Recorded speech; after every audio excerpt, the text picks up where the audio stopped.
guys, on Instagram lately there's this post that's been going around and it's about primer, so I'll put the post up somewhere over here. And it's the orange and one side has some primer on it and the other orange doesn't, and some foundation on it too, and it just shows that primer is necessary. Lately a lot of like beauty YouTubers and influencers have been saying that primer is unnecessary and that you just can put moisturizer on then foundation.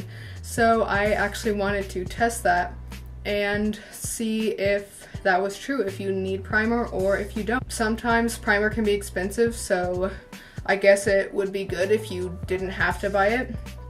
But it all comes down to what primer you use, what foundation, what if you like how you bake your face, set your face. But primer is very, it's like one of the bases to everything, so it can really, I feel like, make or break you. So yeah, let's get into it. Well, as you can already tell, I already have my makeup done, and the left side of my face, I have primer on. It's this primer, the Smashbox Photo Finish one. I like this primer a lot. I don't use it every day. There was a point in time where I stopped using primer, and I can't really remember, honestly, how I look because, or I looked because I have oily skin, and honestly, I feel like no matter what I do, I will get oily. But the test today is to see maybe which side will get more oily, which side will move more. My nose foundation always moves and gets really like gross by the end of the day, so let's see how that is. But I put my makeup on around 9 and right now it's like 12:33. That's like three and a half or like about 4 hours. And so far, nothing much has changed. It doesn't look too different. I'm a little like oily on my forehead, it looks like. Not like, yeah, like a little bit oily.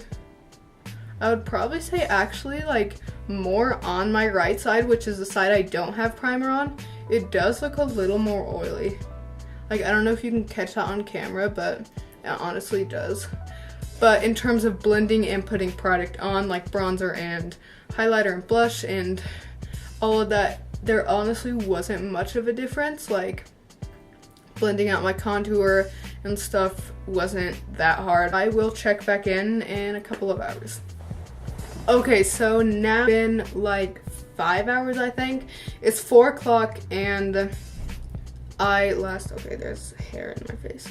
The last time I recorded or did an update was at about noon, so yeah, that's been like 5 hours. And by looking at everything, let me grab a mirror. Looking, I am still, not still, but like I've gotten oilier on both sides actually. But I don't know, I honestly kind of look equally as oily, I guess. I'm trying to see if there's a difference. Like earlier, my right side was more oily without the primer, but now they kind of both look the same. And I haven't done any touch-ups or anything. I have just left it. And update on my nose. My nose is wearing down like the foundation on there. It's weird though, like the contour, the nose contour on my left side looks a little more like gross and kind of like falling apart than my right side. But like the foundation, okay, so the foundation on my right side has like come off a little more and is becoming a little like not as put together. I don't know how to explain it, but yeah, so that's the foundation, but the contour like on my left side is like that. It's not the foundation, it's the contour, which is kind of weird. Like, I don't know if that makes any sense, but definitely on my right side, you can see my pores and stuff a lot more than on my left side, but everything's a lot more covered up on my left side, again with the primer. So far, the primer side does look better. I don't know if you guys can't really tell, but definitely looking in a close-up mirror, Like the right side does look a little more rough. But anyways, there you go. So far the primer side looks better to me. I'll see you in a few hours.